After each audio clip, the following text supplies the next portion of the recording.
Alright, this is a game in the M60, which is basically the M48 patent clone. It was the first Clan Wars campaign gift tank. It plays almost exactly like the M48 and looks almost exactly like the M48. This is a game on Swamp. I am in a platoon with Blue Stealth, and this is just an example of having to carry hard.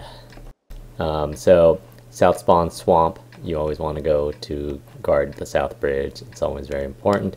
It's the south spawn has an easy time of cleaning up the south bridge, so that's where we're going to head to first to make sure that we have an area to work out of. It's a lot more difficult to push over there to the north.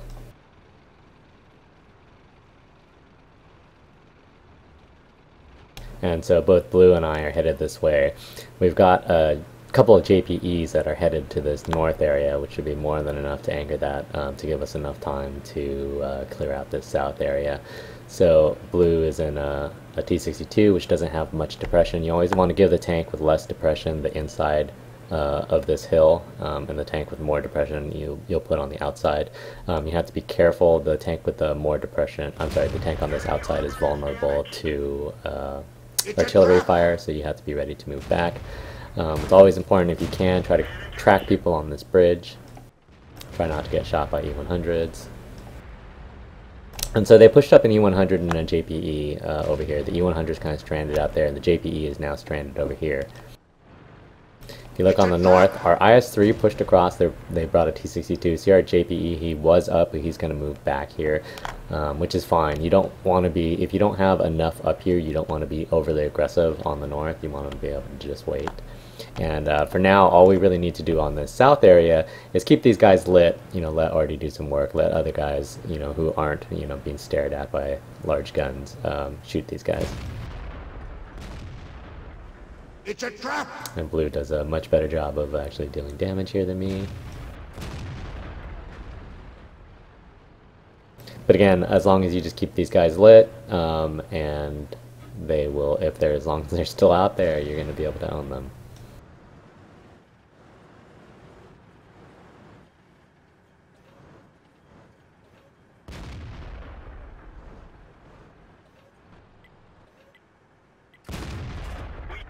And then we're still in a holding pattern on this side, which is fine. You don't need to be super aggressive over there quite yet.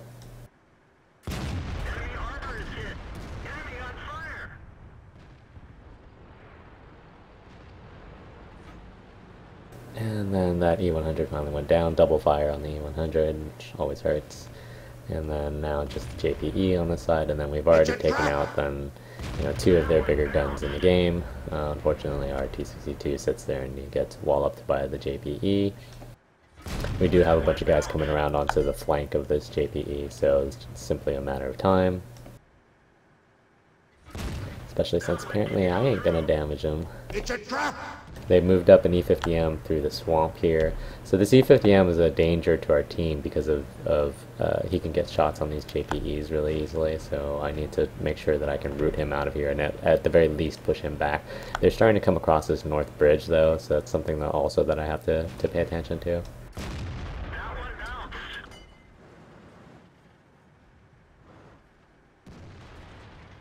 Because if these JPEs right here start getting pressured from both sides, then it suddenly becomes much more difficult to manage. It's a trap!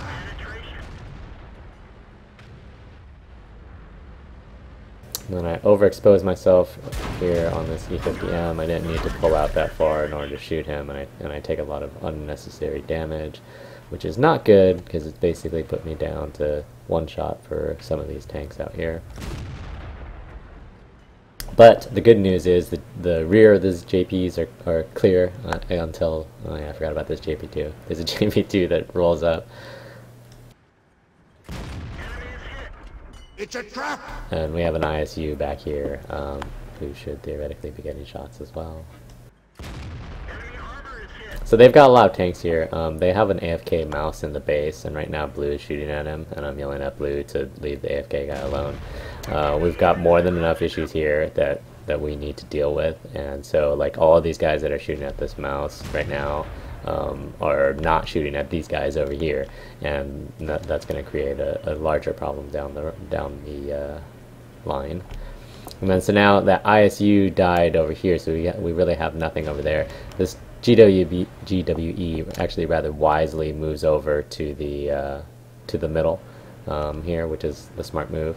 And there is an IS-3 over here, which people should be shooting at because he's actually not AFK. He's actually in the game, whereas the mouse is not. The mouse is not at a good angle for me. Anyways, so we have this issue. So they're moving down this west. We still have guys shooting at this mouse, which is somewhat irritating. So what we want to do is see how many more guys are coming through the middle. How many guys are over here? This 140 is going up into the base. It's a trap! Okay, so I didn't see anything else coming through the middle. So that means one of the things that you should do, that I always say if you're on swamp, if you control this north side, then you got to start coming through the islands, because if you can get up under here, then you really have them under the barrel, or over the barrel. But right now they haven't. So we have this 140 that's here. We know that the T62 is over here. Our GWE has moved, so the GWE will get shots on these guys if they get lights. It's just a matter of actually getting them lights. And this 140 is being a little too aggressive, and he gets himself lit, either because he fires or because he's not quite in good camo. So I'm not getting anything good from over here. Blue finally decided to leave the mouse alone, so he's coming over here to help, which is fantastic. That's what we need. And I'm going to go up here to try to get shots on these T-34 and the IS-7.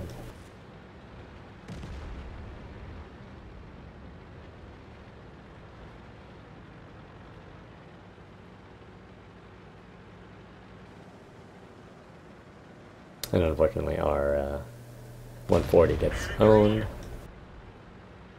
But I'm in a position now where I can light these guys over here and get my own shots. And so that T-34 is one shot, and the IS-7 in front of him is not, but he just gets walloped by the GWE.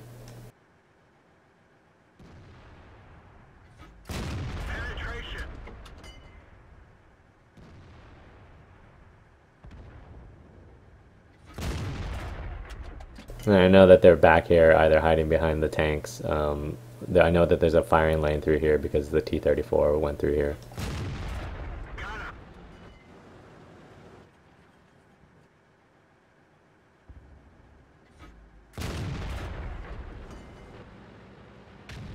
Alright, and then so now we're down to just 3 tanks. It's Blue, myself, and the GWE.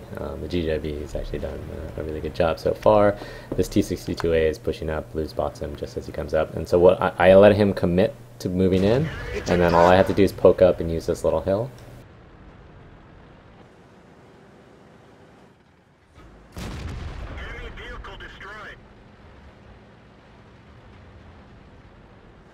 And then Blue's getting pressured a little bit by this Leo. And Blue is one shot to almost everything in the game. I'm one shot pretty much to most of potentially one shot to most of these guys.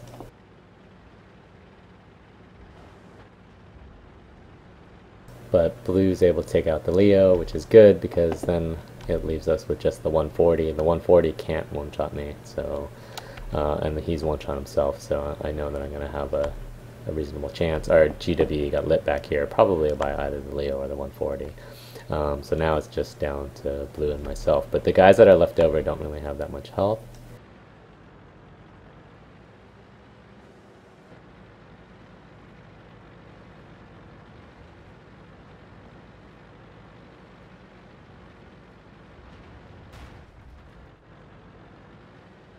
I just wanted to peek here and see if anything was coming up behind Blue. But this guy seems content to play the inside, so what I'm going to do is try to come around over here, get over to the opposite side of Blue so that I can use my gun depression to shoot into that valley.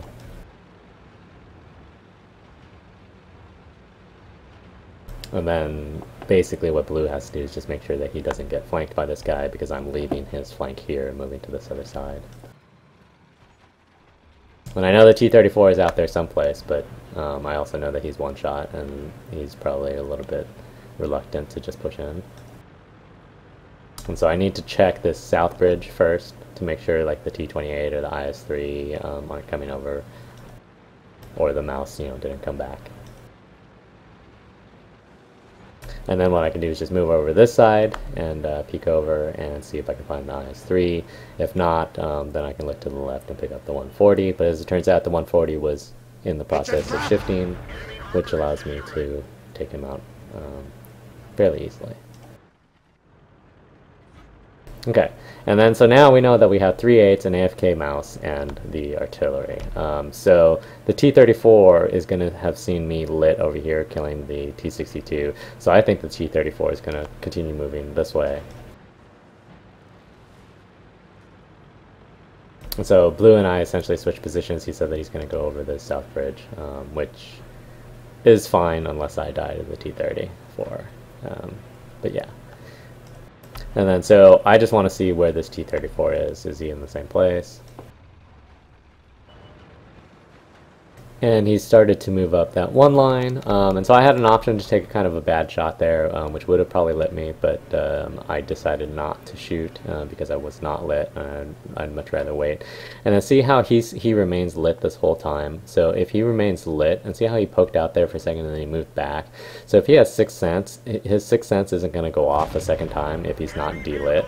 So if he, just poking out there, if you don't get delit, that doesn't necessarily mean that, or I'm sorry, if your Sixth Sense doesn't go out, that doesn't necessarily mean that you didn't get spotted.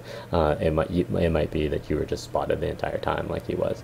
So that's something to keep in mind. It's almost better to wait, particularly if you're in a fairly tense situation, to wait until you're sure that your spot dropped before you actually go in and try to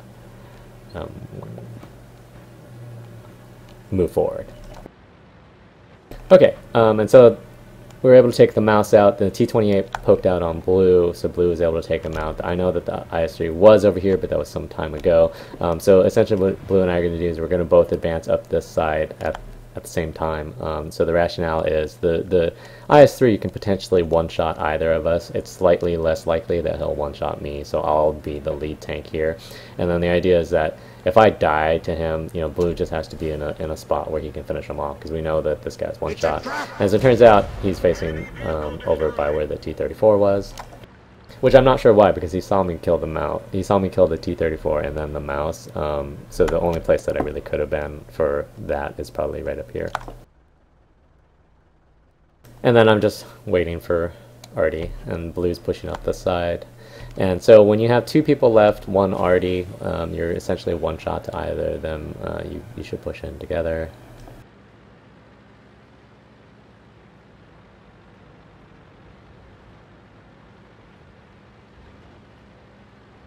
And so that's what we're going to do. And then either the artillery is going to be up here or he's not. So essentially, again, this is much like with the IS-3. You push up together or close enough so that if Blue gets one shot here, then I'm going to be able to take out the artillery.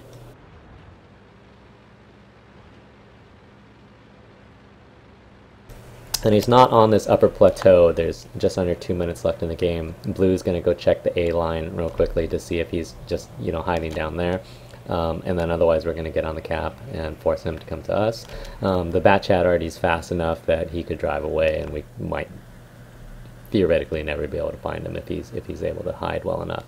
And then if you're going to play on the cap like this against an artillery, particularly the Batchat 158 because 155 58 because it has a clip, you don't really want to be in the center. You don't want to be in ditches. You don't really want to be on the outside. You want to play somewhere in the middle and just pick a random spot. And then you can move around if you want. Blue starts shooting these things down to make it look like we're moving through there, which is actually a fairly good idea. But the artillery is not able to hit us, and he does not come back, so that makes it that much easier.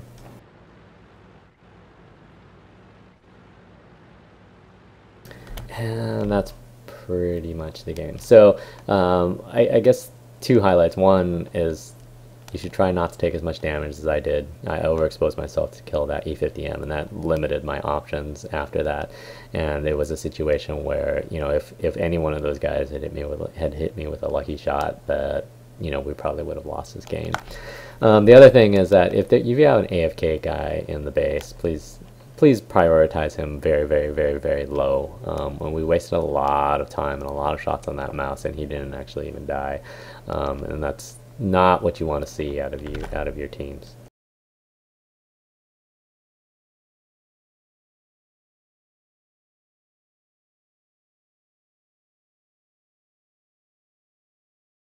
And there we go. And then so if you look at the damage, it went pretty much as we expected. It was a pretty hard carry. Again, a lot of that was simply because we were able to relocate to different areas and get shots on tanks that weren't necessarily expecting us to be able to shoot them. Catching guys out in the open and things like that allows you to do a lot of damage. This AFK mouse tanked 28 shots, which is completely ridiculous, and our entire team should feel much shame for that. We wasted way too much time trying to kill that guy, and in the meantime the rest of our guys, you know, either died, like those JPEs died. They both did 2k damage, which isn't bad considering that they were surrounded, but like everybody else, I really feel like kind of left them out to dry. And if you're wasting that much time on an AFK guy, then you're probably doing something wrong. And I love Blue, but he was probably one of those guys, because if you look, you know, he fired 46 shots, had 43 direct hits, but only 23 pans, which means he had 20 bounces. And I'm guessing that the majority of those came on the mouse. So that's just something to keep in mind. Don't get caught up on AFK guys just because it's an easy farm. You can farm them at the end of the game, and just as easily. You have to be able to watch the minimap and make sure that you win the game first. Anyhow, I hope that was entertaining, and thanks for watching.